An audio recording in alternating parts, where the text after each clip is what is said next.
Llegué a la puerta de la casa de mi hijo con un regalo en las manos y el corazón lleno de ilusión. Era Nochebuena. Había pasado días buscando el obsequio perfecto, envolviéndolo con cuidado, imaginando la sonrisa de Ricardo al recibirlo. Toqué el timbre. Escuché risas del otro lado. Mi corazón latía con esa emoción de padre que solo quiere estar cerca de su hijo en una noche tan especial. Pero cuando la puerta se abrió, no encontré la bienvenida que esperaba.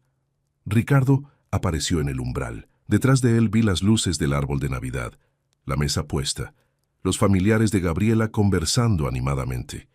Todo estaba listo para la cena. Todo, excepto un lugar para mí. «Papá», dijo mi hijo con una expresión que jamás olvidaré. «Hijo, aquí estoy. Traje esto para...», comencé a decir, levantando el regalo. «Papá, este año la cena será solo con la familia de mi esposa», me interrumpió. Su voz era fría, distante, como si estuviera hablando con un extraño. Me quedé paralizado. El regalo casi se me cae de las manos.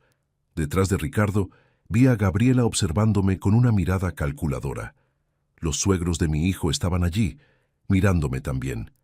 Todos en silencio, todos esperando a ver qué haría yo.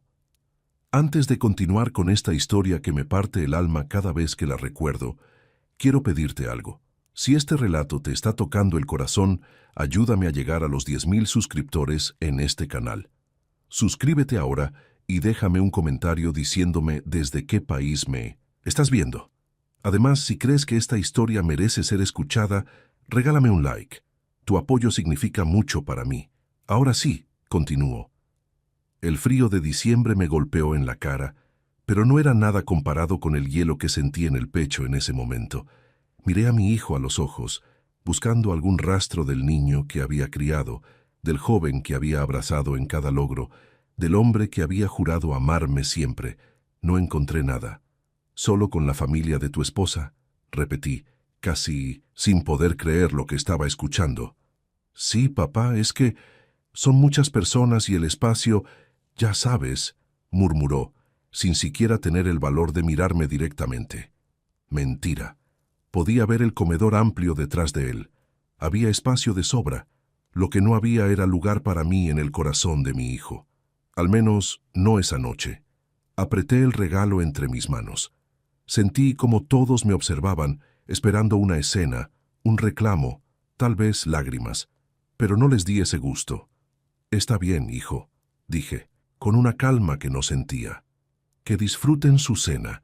Me di la vuelta y caminé hacia mi auto. Cada paso pesaba como plomo. Escuché la puerta cerrarse a mis espaldas. Ningún «lo siento», ningún «feliz Navidad», nada. Solo el sonido seco de una puerta que se cierra y de un corazón que se rompe. Esa noche volví a mi casa vacía, con el regalo aún en las manos y las lágrimas que finalmente pude soltar en la soledad de mi sala.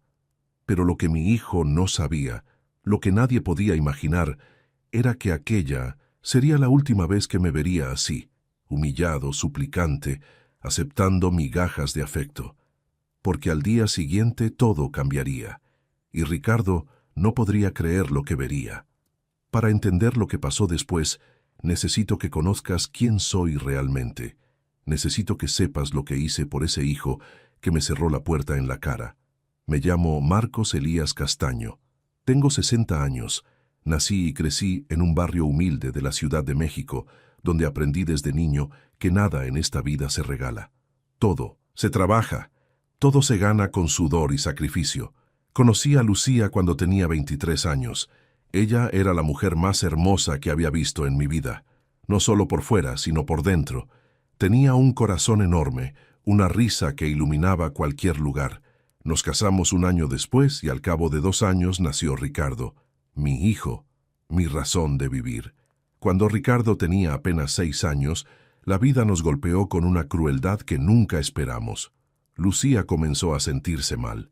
Al principio pensamos que era cansancio, estrés del trabajo, pero los doctores encontraron algo peor. Cáncer, agresivo, implacable. Luchamos. Dios sabe cuánto luchamos. Gasté cada peso que teníamos en tratamientos, en medicinas, en doctores. Vendí el único auto que teníamos. Pedí préstamos. Trabajé doble turno en la fábrica de textiles donde laboraba. Lucía peleó con todas sus fuerzas, pero no fue suficiente. A los 8 meses del diagnóstico, Lucía partió. Tenía solo 31 años. Ricardo tenía 7 y yo me quedé solo, destrozado. Un niño que me preguntaba cada noche cuándo volvería su mamá.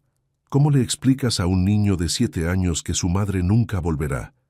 Me tocó ser padre y madre al mismo tiempo. Me tocó aprender a cocinar, a peinar, a revisar tareas, a consolar pesadillas, a secar lágrimas. Me tocó levantarme a las 5 de la mañana para preparar el desayuno de mi hijo, llevarlo a la escuela, ir a trabajar 10 horas en la fábrica, recogerlo, ayudarlo con sus tareas, hacerle la cena, bañarlo, acostarlo, y solo entonces permitirme llorar en silencio por la mujer que había perdido. Pero nunca, nunca dejé que Ricardo me viera quebrarme. Él necesitaba un padre fuerte, y eso fui para él. Cuando Ricardo tenía 10 años, la fábrica donde trabajaba cerró. Me quedé sin empleo. Tenía cuentas que pagar, un hijo que alimentar, una renta que cubrir. Así que hice lo que tenía que hacer. Conseguí 2 trabajos. Por la mañana trabajaba en una construcción. Por la tarde hacía reparaciones de plomería y electricidad en casas particulares. Los fines de semana ayudaba en un mercado cargando cajas. Dormía 4 horas diarias, a veces menos. Mis manos se llenaron de callos, mi espalda comenzó a doler, mis rodillas empezaron a fallar. Pero nunca le faltó nada a Ricardo. Nunca. Cuando mi hijo quiso estudiar guitarra, conseguí el dinero para las clases. Cuando quiso entrar al equipo de fútbol de la escuela, le compré sus zapatos, su uniforme, pagué la inscripción. Cuando llegó la secundaria y necesitaba útiles caros, libros, especiales, uniforme nuevo, ahí estaba yo, sacando de donde no había para que mi hijo no se sintiera menos que sus compañeros. Nunca le pedí nada a cambio. Solo quería verlo feliz. Solo quería que tuviera las oportunidades que yo nunca tuve. Llegó la preparatoria. Ricardo quería ir a una escuela privada, una de las mejores de la ciudad. La colegiatura era cara, muy cara. Tuve que conseguir un tercer trabajo los fines de semana, limpiando oficinas por las noches. Llegaba a casa a las 3 de la mañana, dormía 2 horas y volvía a empezar. Valió la pena.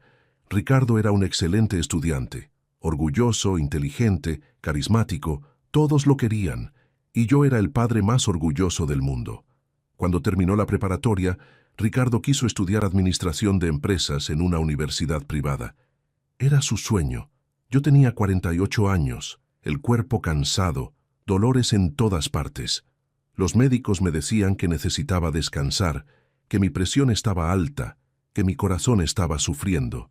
Pero, ¿cómo iba a descansar cuando mi hijo necesitaba estudiar? Pedí un préstamo bancario, comprometí mi pensión futura, seguí trabajando en mis 3 empleos. Hubo noches en que no comí para que alcanzara el dinero de la colegiatura. Hubo meses en que usé ropa con agujeros, porque el dinero era para los libros de Ricardo, no para mí. Y él lo logró. Se graduó con honores. Yo estaba en la ceremonia, en la última fila, con mi único traje remendado, llorando de orgullo mientras veía a mi hijo recibir su título. Todo había valido la pena. Ricardo consiguió un buen trabajo en una empresa importante. Comenzó a ganar bien. Yo seguía trabajando, pero al menos ya podía descansar un poco más. Pensé que finalmente podríamos disfrutar juntos, que tendríamos tiempo de calidad, que él ya no me necesitaría tanto y podríamos ser simplemente padre e hijo, compartiendo la vida. Luego conoció a Gabriela, y todo comenzó a cambiar. Al principio no lo noté. Fueron cosas pequeñas, llamadas que no devolvía, visitas que cancelaba a último momento. Estoy ocupado, papá. Tengo una reunión. Gabriela y yo tenemos planes. Siempre había una excusa. Pero yo entendía, o al menos eso me decía a mí mismo. Era joven, estaba enamorado, construyendo su propia vida. Era natural que se alejara un poco. ¿Verdad? Lo que no sabía era que ese alejamiento era solo el comienzo, y que muy pronto, el hijo por el que sacrifiqué mi vida entera, Me haría sentir como un estorbo, como alguien indeseable, como alguien que sobraba en su existencia.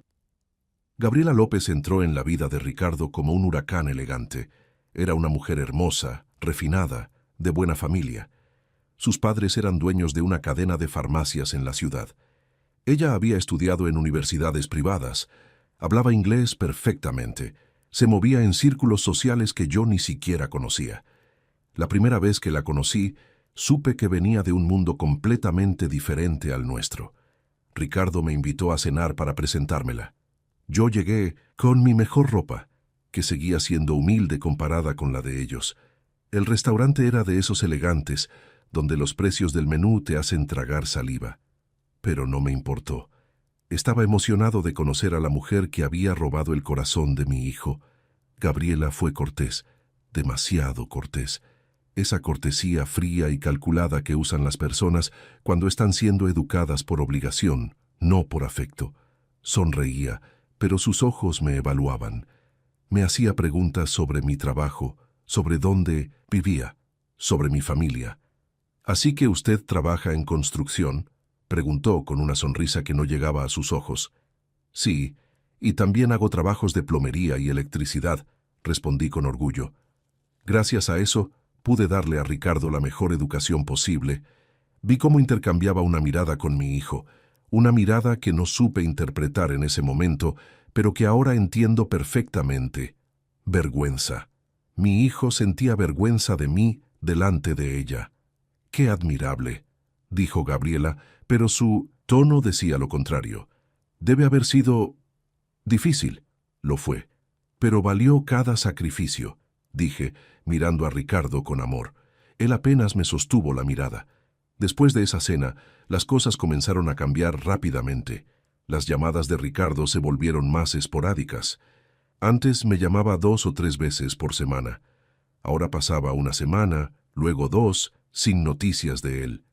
Cuando yo lo llamaba, sus respuestas eran breves. «Hola, papá. Estoy ocupado. ¿Te puedo llamar luego?». Pero ese luego nunca llegaba. Intenté visitarlo en su departamento. La primera vez que fui después de que comenzara su relación con Gabriela, me recibió en la puerta. Literalmente en la puerta. No me invitó a pasar. «Papá, ¿qué haces aquí?», preguntó, como si mi visita fuera una invasión. «Vine a verte, hijo. Hace semanas que no hablamos. Te traje algo de ese mole que te gusta tanto», dije, mostrándole el recipiente que había preparado con tanto cariño. «Ah, gracias. Es que justo Gabriela y yo íbamos a salir. Tal vez otro día, ¿sí?». Tomó el recipiente y cerró la puerta. Ni siquiera me ofreció un vaso de agua. Me quedé ahí parado, en el pasillo, sintiendo cómo algo se rompía dentro de mí. Se casaron 6 meses después. Fue una boda grande, elegante. Yo estaba invitado, por supuesto, pero desde el momento en que llegué me sentí fuera de lugar. Los padres de Gabriela me saludaron con la misma cortesía fría de su hija.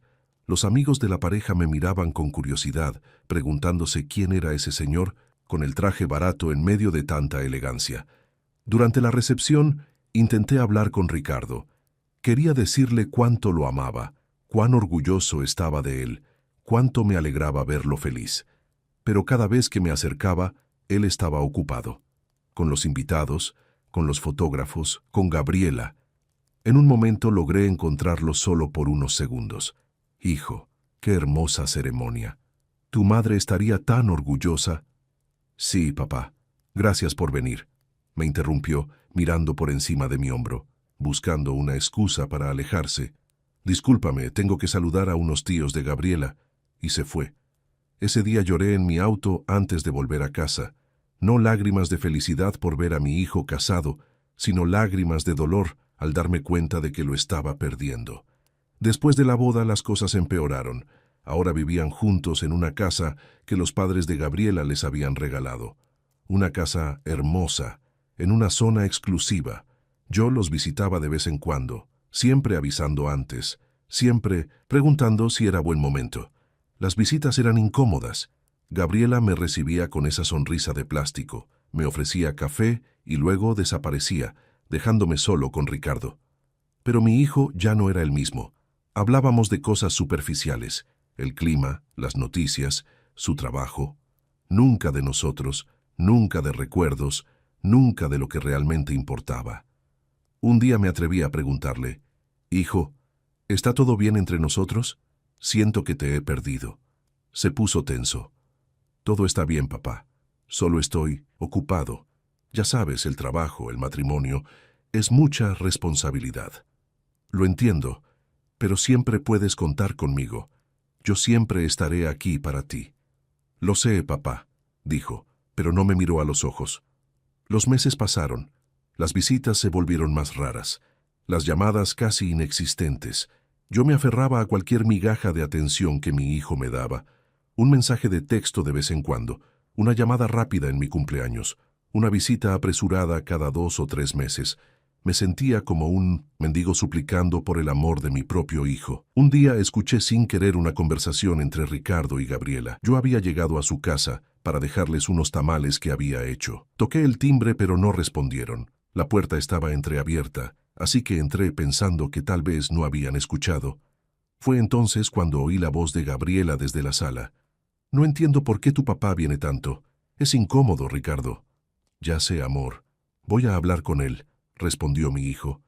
«Es que viene con su ropa vieja, con sus recipientes de plástico, con esa actitud de, no sé, como si le debiéramos algo». «Te entiendo, pero es mi papá». «Precisamente por eso debes poner límites. Mis padres casi nunca vienen sin avisar. Respetan nuestro espacio. Tu papá debería hacer lo mismo». Me quedé paralizado en la entrada. Sentí cómo el aire abandonaba mis pulmones. Dejé los tamales en la mesa del recibidor y salí sin hacer ruido. Esa noche lloré como no lloraba desde que murió Lucía. Pero sí, pensaba que ese era el fondo. Estaba muy equivocado, porque lo peor aún estaba por venir, y llegaría en la forma más dolorosa posible, en la noche en que más necesitaba sentirme parte de una familia. Los meses previos a esa Nochebuena fueron un lento descenso al infierno emocional. Después de escuchar esa conversación, intenté distanciarme. No quería ser una carga para mi hijo. No quería ser el padre incómodo que mencionaba Gabriela con tanto desdén. Dejé de visitarlos sin avisar. De mi manera hecho, dejé de visitarlos, punto. Esperaba a que Ricardo me llamara, a que él tomara la iniciativa, pero las semanas pasaban y el teléfono no sonaba. Fue un octubre solitario, un noviembre silencioso. Y cuando llegó diciembre, pensé que al menos en Navidad mi hijo recordaría que tenía un padre. A mediados de diciembre, finalmente recibí una llamada de Ricardo. «Papá, ¿cómo estás?». Su voz sonaba casual, casi alegre. «Bien, hijo. ¿Y tú?», respondí, sintiendo cómo mi corazón se aceleraba de emoción por escucharlo. «Todo bien por aquí. Oye, te llamo porque Gabriela y yo queremos invitarte a la cena de Nochebuena. Será aquí en la casa». Sentí como si el sol volviera a brillar después de meses de oscuridad. «¿De verdad, hijo? Me encantaría. ¿Puedo llevar algo?». «No, papá, no te preocupes. Solo ven. Será a las 8 de la noche». «Ahí estaré. Gracias, Ricardo. No sabes cuánto significa esto para mí». Colgamos y yo me quedé mirando el teléfono con lágrimas en los ojos. Lágrimas de felicidad. Pensé que, tal vez, solo tal vez, las cosas estaban mejorando, que mi hijo finalmente había recordado que yo existía, que aún había espacio para mí en su vida. Pasé los siguientes días preparándome para esa cena. Fui al centro comercial y busqué el regalo perfecto. No tenía mucho dinero, pero encontré una hermosa foto enmarcada, una de las pocas fotos que teníamos Ricardo, Lucía y yo juntos cuando él era pequeño. La mandé restaurar digitalmente y la puse en un marco elegante. Debajo escribí: «Para mi hijo, la amado. Tu mamá estaría tan orgullosa del hombre en que te has convertido. Con todo mi amor, papá». También preparé un postre especial, el pastel de 3 leches que a Ricardo le encantaba de niño. Pasé toda la tarde del 24 de diciembre haciéndolo, con el mismo cariño con el que solía preparárselo cuando era pequeño, y celebrábamos nuestras modestas pero felices Navidades. Me puse mi mejor ropa, un pantalón de vestir que había comprado para la boda de Ricardo, una camisa que había planchado con cuidado, mis únicos zapatos formales que había lustrado hasta que brillaran. Me arreglé el cabello, me afeité, me puse un poco de colonia. Quería verme presentable. Quería que mi hijo se sintiera orgulloso de mí. Llegué a las 8 en punto. Puntual, como siempre. Llevaba el regalo en una mano y el postre en la otra. Mi corazón latía con emoción. Podía escuchar música navideña y risas del otro lado de la puerta. Toqué el timbre. Escuché pasos acercándose. La puerta se abrió, y ahí estaba Ricardo. Pero su expresión no era de alegría. Era de sorpresa. No, más que sorpresa, era incomodidad, casi pánico. «Papá», dijo sin moverse del umbral. «Hijo, feliz Navidad», dije con una sonrisa, intentando entregarle el regalo. «Traje esto para ti y...» «Papá, ¿qué haces aquí?», me interrumpió. Esa pregunta me golpeó como un puñetazo en el estómago. «¿Cómo que qué hago aquí? Me invitaste a la cena de Nochebuena. ¿Lo recuerdas?» Vi cómo tragaba saliva. Detrás de él apareció Gabriela. Llevaba un vestido elegante, maquillaje impecable. Me miró con una expresión que podría congelar el infierno. «¿Ricardo? ¿Quién es?», preguntó, aunque sabía perfectamente quién era yo. «Es mi papá», respondió mi hijo con un tono que jamás le había escuchado, un tono de vergüenza. «Ah», fue todo lo que dijo Gabriela, cruzándose de brazos. Entonces, desde adentro, escuché voces. Pude ver a través de la puerta entreabierta. Ahí estaban los padres de Gabriela, elegantemente vestidos, sus hermanos, sus tíos, todos de su familia. La mesa estaba puesta con vajilla fina, copas de cristal, decoraciones costosas, y de pronto lo entendí todo. «Papá». Ricardo bajó la voz, mirando nervioso hacia atrás. «Este año, la cena será solo con la familia de mi esposa». Las palabras me cayeron como plomo. El regalo casi se me resbala de las manos. «¿Qué?», fue lo único que pude articular. «Es que son muchas personas y no tenemos espacio suficiente», mintió. Podía ver el comedor amplio detrás de él. Había espacio, pero «me invitaste», dije, sintiendo cómo mi voz se quebraba. «Hace 2 semanas me llamaste y me dijiste...» «Sí, bueno, hubo un cambio de planes», me interrumpió, sin siquiera tener la decencia de mirarme a los ojos. Gabriela se acercó a él y le puso una mano en el hombro. Un gesto posesivo, territorial. «Ricardo, los invitados están esperando», dijo, con una voz melosa pero con ojos de acero. Desde adentro, el padre de Gabriela preguntó en voz alta: «¿Quién es Ricardo?». Mi hijo se puso rojo. Miró hacia atrás, luego me miró a mí. En sus ojos vi algo que nunca pensé que vería. Quería que desapareciera. Quería que me fuera. Yo, su padre, era un estorbo en su perfecta velada navideña con su perfecta familia política. «Nadie, papá», escuché que gritaba hacia adentro. «Solo un error. Un error. Yo era un error». El silencio que siguió fue ensordecedor. Todos los del comedor nos estaban mirando ahora. Podía sentir sus ojos clavados en mí. El viejo con ropa Pastel barata, casero con y un un regalo envuelto en papel sencillo, parado en la puerta como un mendigo. Apreté el regalo contra mi pecho. Sentí cómo las lágrimas amenazaban con salir, pero no iba a darles ese gusto. No iba a llorar delante de ellos. «Está bien, hijo», dije, con una calma que salió de algún lugar profundo de mi ser. «Que disfruten su cena. Papá, no te lo tomes a mal. Es solo que disfruten su cena», repetí, dándome la vuelta. «Feliz Navidad». Escuché la voz fría de Gabriela a mis espaldas. No respondí. Caminé hacia mi viejo auto. Cada paso era una agonía. Escuché cómo la puerta se cerraba detrás de mí, sin un «lo siento», sin un «perdóname», sin nada.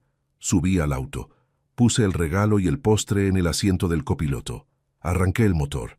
Y solo entonces, en la soledad de mi vehículo, con las luces navideñas de esa casa iluminando mi rostro, me permití llorar. Lloré por el hijo que había perdido. Lloré por los años de sacrificio que parecían no haber significado nada. Lloré por Lucía, porque estaba agradecido de que no estuviera viva para ver esto. Conduje de vuelta a mi pequeña casa. Las calles estaban vacías. Todos estaban con sus familias, celebrando. Yo regresaba solo. Llegué a casa y puse el pastel en el refrigerador. Dejé el regalo sobre la mesa. Me senté en mi viejo sillón en la oscuridad, mirando el arbolito navideño que había decorado con tanta ilusión, pensando que tal vez Ricardo vendría a visitarme al día siguiente. Qué ingenuo había sido. Pasó la medianoche. Escuché los fuegos artificiales afuera. Escuché a las familias celebrando en las casas vecinas, y yo estaba ahí, completamente solo, en la Nochebuena más triste de mi vida. Pero mientras estaba ahí sentado, en esa oscuridad, en ese silencio, en ese dolor, algo cambió dentro de mí. Por primera vez en mi vida, sentí algo que nunca había sentido hacia mi hijo. Ira. No, más que ira. Era claridad. Una claridad dolorosa, pero liberadora. Y esa noche, mirando la foto de Lucía que tengo, en la sala tomé una decisión que cambiaría todo. Una decisión que Ricardo jamás esperaría. Una decisión que lo haría darse cuenta, demasiado tarde, de lo que realmente había perdido. Esa noche de Navidad no dormí. Me quedé sentado en mi sillón hasta que el sol comenzó a salir, iluminando mi sala con una luz gris y fría. Tenía la foto de Lucía en mis manos, hablándole como si ella pudiera escucharme. «Lucía, mi amor, ¿qué hago?», susurraba. Le di todo lo que tenía, todo lo que era. ¿Y para qué? ¿Para que me cierre la puerta en la cara como si fuera un extraño? Pero en el silencio de esa mañana encontré mi respuesta. No vino de Lucía, vino de lo más profundo de mi corazón. Ya era suficiente. Suficiente de mendigar amor. Suficiente de aceptar migajas. Suficiente de ser tratado como un estorbo, como algo que debía esconderse, como una vergüenza. Yo había criado a ese hombre. Había sacrificado mi salud, mi juventud, mi vida entera por él. Y si él no valoraba eso, si él había elegido a una mujer y a una familia que me despreciaban, entonces era momento de que aprendiera una lección que debía enseñarle hace mucho tiempo. La dignidad no se negocia, el respeto no se suplica, y el amor que se da sin ser valorado, tarde o temprano, debe retirarse. El 25 de diciembre, como esperaba, mi teléfono sonó alrededor del mediodía. Era Ricardo. Miré la pantalla durante varios tonos. Antes hubiera corrido a contestar. Antes me hubiera emocionado solo de ver su nombre en la pantalla. Pero ahora no. Dejé que se fuera al buzón de voz. 5 minutos después, recibí un mensaje de texto. «Papá, ¿estás bien? Llámame». No respondí. Al día siguiente, otro mensaje. «Papá, me estás preocupando. ¿Por qué no contestas?». Silencio. Al tercer día comenzaron las llamadas insistentes. 1, 2, 3 veces al día. Mensajes cada pocas horas. Pero yo no respondía. Y no era por venganza. No era para hacerlo sufrir.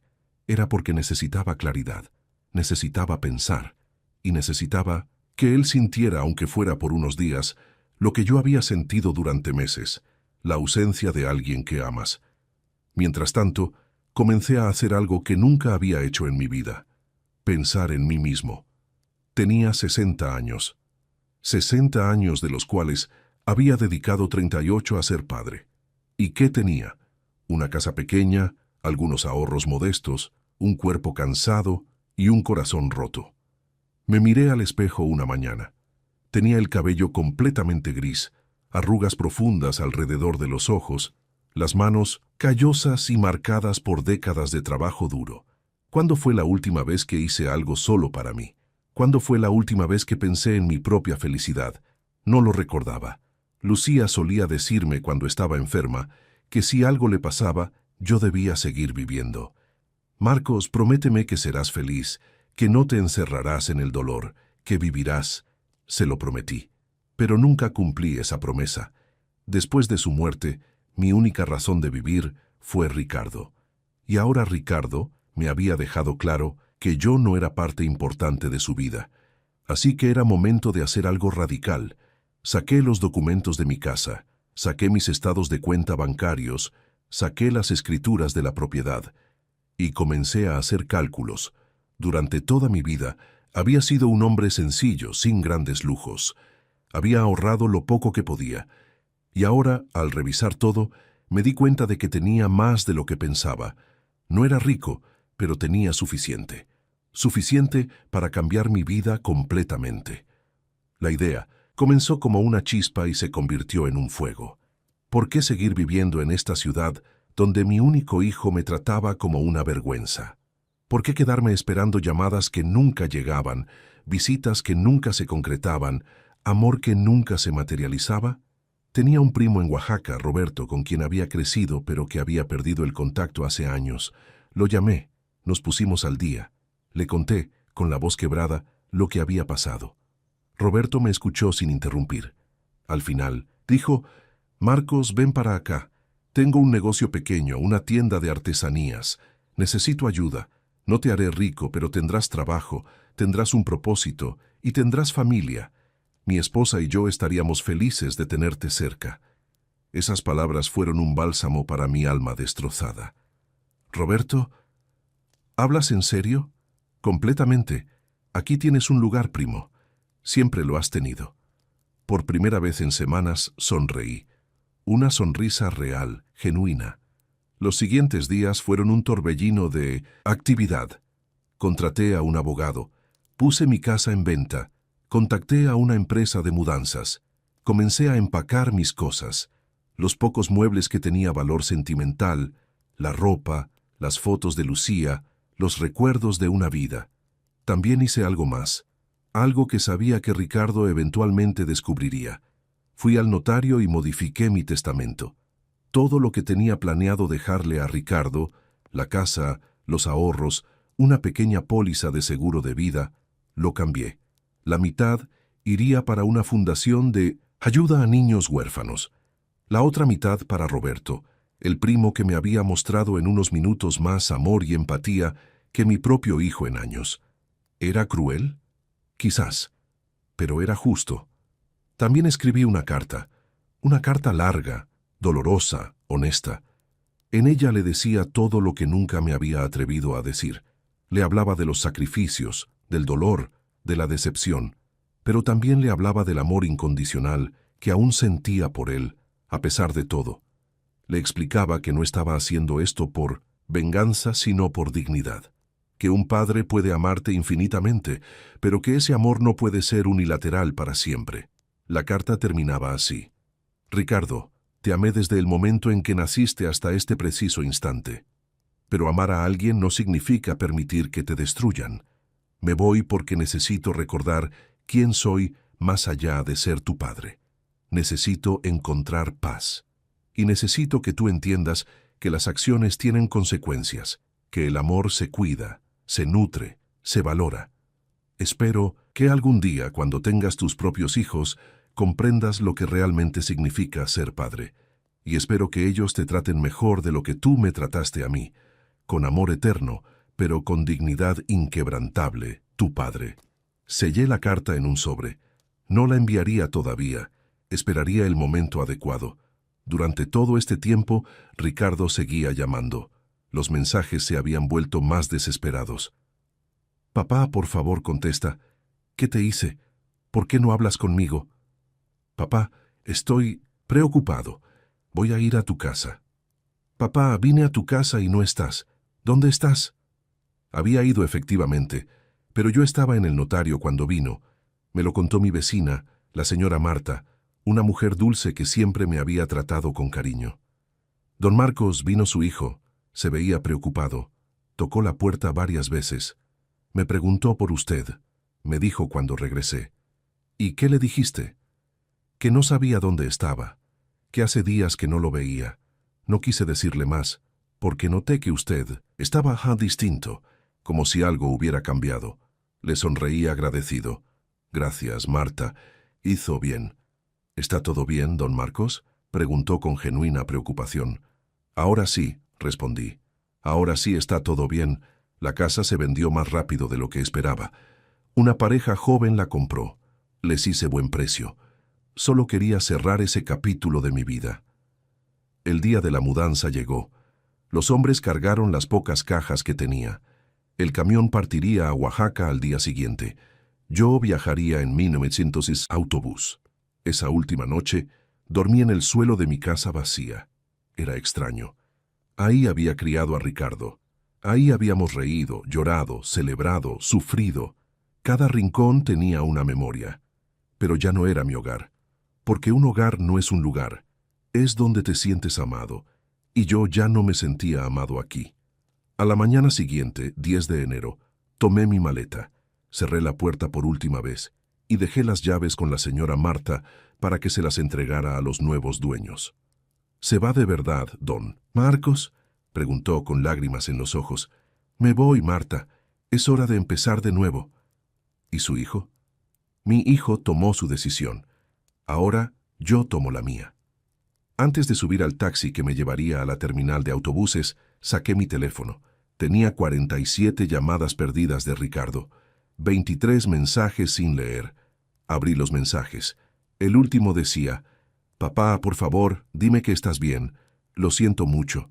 Sé que te lastimé. Por favor, hablemos. Te amo». Leí esas palabras. Te amo. ¿Cuánto había esperado escucharlas? Pero ahora sonaban huecas, vacías, como algo que se dice cuando ya es demasiado tarde. Escribí un único mensaje, corto, directo. Final. Estoy bien, necesito tiempo, no me busques. Lo envié. Apagué mi teléfono y subí al taxi. Lo que Ricardo no sabía era que cuando finalmente lograra encontrarme, cuando finalmente entendiera lo que había hecho, sería demasiado tarde. Porque el padre que había conocido, el padre que aceptaba cualquier cosa, el padre que siempre estaba ahí sin importar qué, ese padre había muerto en la puerta de su casa esa Nochebuena, y en su lugar había nacido un hombre nuevo, un hombre que finalmente había aprendido a valorarse a sí mismo. Oaxaca me recibió con los brazos abiertos. Roberto y su esposa, Carmen, me instalaron en una pequeña habitación encima de su tienda de artesanías. Era sencilla, pero tenía todo lo que necesitaba. Una cama cómoda, un baño propio, una ventana que daba a la colorida calle Colonial. Y por primera vez en meses dormí en paz. Los primeros días fueron de adaptación. Ayudaba en la tienda, organizaba el inventario, atendía a los turistas que llegaban buscando textiles oaxaqueños, alebrijes, barro negro. Roberto me enseñó sobre el negocio y me dio responsabilidades. Me sentía útil, valorado. Carmen cocinaba para mí como si fuera su propio hermano. Por las noches, los tres nos sentábamos a cenar y conversábamos sobre todo y sobre nada. Era simple, era humilde, pero era real. Esto era familia. Mantuve mi teléfono apagado durante 2 semanas. Necesitaba ese tiempo para sanar, para reconectarme conmigo mismo, para recordar quién era Marcos Elías Castaño más allá de ser el papá de Ricardo. Cuando finalmente lo encendí, había 134 llamadas perdidas, 89 mensajes, casi todos de Ricardo, algunos de números desconocidos, incluso 2 de Gabriela. Abrí los mensajes de Ricardo. Eran un descenso progresivo de preocupación a desesperación. «Papá, ¿dónde estás? Papá, la señora Marta dice que vendiste la casa. ¿Es verdad? Papá, por favor, dime dónde estás. Estoy desesperado. Fui al notario. Me dijeron que cambiaste tu testamento. ¿Por qué? Ah, ya lo sabía. Interesante cómo ese detalle captó su atención tan rápidamente. Papá, no me importa el dinero, me importas tú. Por favor, contesta». Seguí leyendo. Los mensajes se volvían más emotivos, más urgentes. «Papá, cometí un error. Lo sé, fui un idiota. Pero por favor, no desaparezcas así. Te necesito». Papá, Gabriela y yo tuvimos una pelea terrible. Le dije lo que hizo estuvo mal. Papá, por favor. Han pasado 3 semanas. Nadie sabe dónde estás. Estoy volviéndome loco. Por favor, solo dime que estás vivo. El último mensaje era de hace 2 días. Papá, si lees esto, por favor, dame una oportunidad de explicarme, de disculparme, de arreglar las cosas. Te amo. Siempre te he amado. Fui un cobarde y un mal hijo, pero te lo suplico, déjame hablar contigo. Cerré los mensajes. Sentí un nudo en la garganta. Parte de mí, Quería responder, quería correr de vuelta y abrazarlo, pero la parte más sabia de mí, la parte que había aprendido la lección más dolorosa de su vida, sabía que no podía hacerlo. No todavía. Abrí los mensajes de Gabriela. Solo había dos. Don Marcos, soy Gabriela. Ricardo está muy preocupado, por favor, comuníquese con él. El segundo, enviado una semana después. Don Marcos, lamento mucho lo que pasó en Nochebuena. Fue inapropiado y cruel. Ricardo está destrozado. Por favor, contáctelo. Leí ese mensaje 3 veces. Fue inapropiado y cruel. Al menos reconocía la verdad, pero era demasiado poco, demasiado tarde. Decidí responder, pero no a Ricardo. No todavía. Respondí a Gabriela. Gabriela, agradezco su mensaje. Estoy bien. Dígale a Ricardo que estoy bien, pero que necesito espacio, mucho espacio. Envié el mensaje y apagué nuevamente el teléfono. Los días se convirtieron en semanas. Enero dio paso a febrero. Yo seguía en Oaxaca, trabajando en la tienda, explorando la ciudad, conociendo gente nueva. Roberto me presentó a sus amigos, a otros comerciantes, a artesanos locales. Una tarde conocí a Elena. Era una mujer de 58 años, viuda también, que vendía textiles en el mercado. Era hermosa de una manera natural y auténtica. Tenía una sonrisa cálida y ojos llenos de vida. Comenzamos a conversar. Ella me contó su historia. Había perdido a su esposo hace 5 años. Sus hijos vivían en Estados Unidos y rara vez la visitaban. Estaba sola, pero no amargada. Había encontrado la manera de ser feliz por sí misma. La soledad no es tan mala cuando aprendes a disfrutar tu propia compañía, me dijo un día mientras tomábamos café en el mercado. Tienes razón, respondí. Estoy aprendiendo eso ahora. ¿Y qué te trajo a Oaxaca, Marcos?, preguntó. Le conté. No todo, pero lo suficiente. Le hablé del rechazo, de la humillación, de la decisión de empezar de nuevo. Elena me escuchó sin juzgar. Al final, tomó mi mano y dijo, «Hiciste bien. A veces, el mayor acto de amor propio es alejarse de quienes no saben valorarte». Esas palabras sanaron algo dentro de mí. Elena y yo comenzamos a pasar más tiempo juntos. No era romance, al menos no todavía, pero era compañía. Era alguien que me veía como Marcos, no como el papá de alguien. Era refrescante, era liberador. Mientras tanto, en la Ciudad de México, Ricardo estaba viviendo su propio infierno. Lo supe porque un día, Roberto recibió una llamada. Era de un primo lejano que aún vivía en la capital y que conocía a Ricardo. «Roberto, ¿está Marcos contigo?», preguntó. «¿Por qué lo preguntas?». «Porque el hijo de Marcos, Ricardo, está buscándolo desesperadamente. Fue a la casa de mi mamá preguntando por Marcos. Está deshecho. Dice que su papá desapareció y que es su culpa. Ha contratado hasta un investigador privado». Roberto me miró. Yo estaba escuchando la conversación. «Sí, está conmigo», admitió Roberto. «Está bien, pero necesita tiempo. ¿Puedo darle tu número a Ricardo?». Antes de que Roberto pudiera responder, yo negué con la cabeza. «Dile que no, todavía no», susurré. Roberto entendió. «Mejor no, cuando Marcos esté listo, él se comunicará». Colgaron. Roberto me miró con preocupación. «Marcos, el muchacho está sufriendo». «Lo sé», dije. «Pero yo también sufrí, durante meses, y nadie vino a rescatarme. ¿No crees que ya es suficiente?». «Roberto», lo miré a los ojos, «no es sobre venganza, es sobre que él entienda. Realmente entienda. El dolor que causa cuando ignoras a alguien que te ama.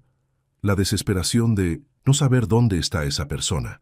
La impotencia de no poder arreglar las cosas inmediatamente. Todo lo que estoy haciendo es lo que él me hizo a mí. Solo que yo no desaparecí porque quise. Yo desaparecí de su vida porque él me borró de ella primero». Roberto asintió lentamente. «Entiendo. ¿Y cuándo hablarás con él?». «Pronto», dije, «pero con mis términos, no con los suyos». A finales de febrero, casi 2 meses después de Nochebuena, decidí que era momento, no de reconciliarme, sino de cerrar el círculo. Encendí mi teléfono. Había 247 llamadas perdidas ahora, mensajes sin fin, incluso mensajes de números que no conocía. Probablemente amigos de Ricardo suplicándome que lo contactara. Escribí un mensaje, simple, directo. Ricardo, estoy bien. Estoy en un lugar donde soy valorado y querido. He iniciado una nueva vida. Si quieres hablar, podemos hacerlo, pero será en mis términos. Te enviaré una dirección. Si realmente te importo, vendrás. Si no, sabré que tomé la decisión correcta. Adjunté la dirección de un pequeño café en el centro de Oaxaca. Le di una fecha, 15 de marzo, una semana desde ese día. Estaré ahí a las 3 p.m., solo una vez. Si no vienes, no habrá otra oportunidad. Envié el mensaje. La respuesta llegó en menos de un minuto. Papá, gracias a Dios, ahí estaré. Te lo juro, ahí estaré. Te amo. Apagué el teléfono nuevamente. Roberto me preguntó, ¿estás seguro de esto? No, admití. Pero es lo correcto. Los siguientes días fueron extraños. Ansiedad mezclada. Compás. Miedo mezclado con resolución. No sabía qué pasaría en ese encuentro. No sabía si Ricardo realmente vendría. No sabía si podríamos arreglar algo o si sería un adiós definitivo. Pero sabía una cosa. Nunca más sería el padre que acepta cualquier cosa. Nunca más mendigaría amor. Nunca más permitiría ser tratado como algo secundario, como algo insignificante. Había recuperado mi dignidad, y nadie, ni siquiera mi propio hijo, me la quitaría de nuevo. El 15 de marzo se acercaba, y con él, el momento de la verdad. Ricardo tendría su oportunidad de hablar, pero esta vez sería yo quien pondría las reglas. Sería yo quien decidiría si había un camino de regreso, o si esta era verdaderamente una despedida. El 15 de marzo amaneció con un cielo despejado sobre Oaxaca. Me levanté temprano, nervioso como no lo había estado en semanas. Elena me había acompañado a comprar ropa nueva días atrás. Quería verme bien, no por vanidad, sino por dignidad. Me puse una camisa blanca, un pantalón de mezclilla oscuro, mis zapatos limpios. Me miré al espejo. El hombre que me devolvía la mirada era diferente al que había partido de Ciudad de México. Tenía el mismo cabello gris, las mismas arrugas, pero había algo distinto en sus ojos, determinación. Llegué al café a las 2:45 p.m., pedí un café y me senté en una mesa junto a la ventana. Las calles coloniales de Oaxaca estaban llenas de vida. Turistas, vendedores, músicos callejeros. Todo era color, movimiento, alegría. A las 3:00 p.m. en punto lo vi. Ricardo bajó de un taxi. Se veía terrible. Había perdido peso. Tenía ojeras profundas. Su ropa, aunque limpia, estaba arrugada. Se veía como alguien que no había dormido bien en semanas. Nuestros ojos se encontraron a través del vidrio. Vi cómo su rostro se descomponía. Entró casi corriendo al café. «Papá», dijo con la voz quebrada. «Siéntate, Ricardo», respondí, señalando la silla frente a mí. Se sentó. Inmediatamente comenzó a llorar. Lágrimas silenciosas que caían sin control. «Papá, lo siento tanto. Lo siento tanto. Fui un idiota. Fui el peor hijo del mundo. Yo...» «Ricardo», lo interrumpí, con voz firme pero tranquila. «No vine aquí para escuchar disculpas apresuradas. Vine para que hablemos, realmente hablemos». Asintió, limpiándose las lágrimas con el dorso de la mano. «Necesito que entiendas algo», continué. «Durante meses me hiciste sentir invisible. Cancelabas visitas, no devolvías llamadas, me tratabas como una molestia. Y yo lo aceptaba porque te amaba, porque pensaba que era mi deber como padre, aceptar cualquier cosa con tal de mantenerte en mi vida. Papá, yo nunca quise...» «Déjame terminar», dije, y mi tono hizo que se callara. «Esa noche de Nochebuena, cuando me cerraste la puerta en la cara, cuando me dijiste que la cena era solo para la familia de tu esposa, algo se rompió dentro de mí. No fue solo dolor, fue claridad. Me di cuenta de que había estado mendigando amor de mi propio hijo. Y eso no es amor, Ricardo, eso es humillación». Él sollozaba, ahora sin disimulo. «Papá, Gabriela, ella me hizo creer que tú eras demasiado, que no encajabas en nuestra vida. Yo fui un cobarde. Le creí. Permití que me alejara de ti. Y esa noche, cuando sus padres estaban ahí, cuando todos me miraban, yo solo quería que desaparecieras. Y me odio por eso. Me odio tanto, papá. ¿Y ahora? Pregunté. ¿Qué cambió? ¿Mi ausencia? ¿El testamento? ¿Qué te hizo despertar, Ricardo? Todo, admitió.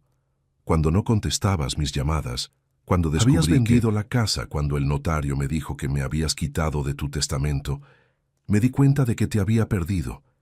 Y papá, el dinero me importa una mierda. De verdad. Lo que me importa eres tú. Pasé noches sin dormir recordando todo lo que hiciste por mí. Mamá murió y tú te convertiste en padre y madre. Trabajaste hasta destruirte para que yo tuviera todo, y yo te pagué con desprecio.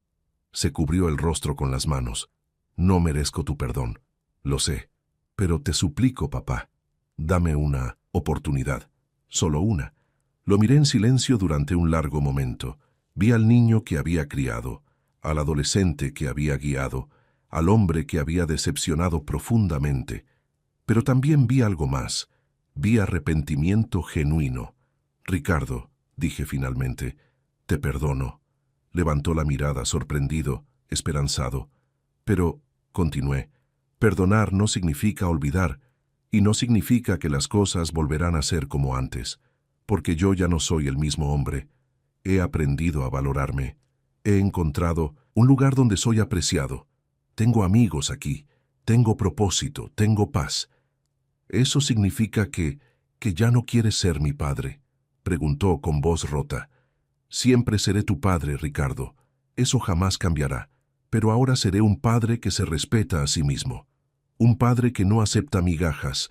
Un padre que exige lo mismo que da. Respeto, consideración, amor verdadero. Lo entiendo, dijo. Y te juro, papá, que te demostraré que puedo ser el hijo que mereces, no con palabras, sino con acciones. Si me das esa oportunidad, la tendrás, respondí, pero con condiciones. Primera, nunca más permitirás que nadie, ni siquiera tu esposa, te haga elegir entre tu familia y tu comodidad social. Segunda, las visitas, las llamadas, la atención, son mutuas. Si yo hago el esfuerzo, tú también lo haces. Tercera, si vuelves a tratarme como lo hiciste, no habrá tercera oportunidad. Me iré definitivamente de tu vida. Acepto todo, dijo inmediatamente. Todo, papá. Extendí mi mano a través de la mesa. Él la tomó apretándola como si fuera un salvavidas. Entonces empecemos de nuevo, dije. No desde cero, porque nuestro pasado existe, pero desde un lugar nuevo, más sano, más honesto. Ricardo se levantó y rodeó la mesa. Me abrazó con una fuerza que no había sentido en años. Y yo lo abracé también, permitiéndome sentir el amor que nunca había dejado de existir, pero que ahora venía acompañado de algo nuevo: respeto propio. Si esta historia tocó tu corazón, si te hizo reflexionar sobre el valor del respeto en las relaciones familiares, compártela. Y recuerda, nunca es tarde para exigir el amor que mereces. Gracias por acompañarme en este relato. Hasta la próxima.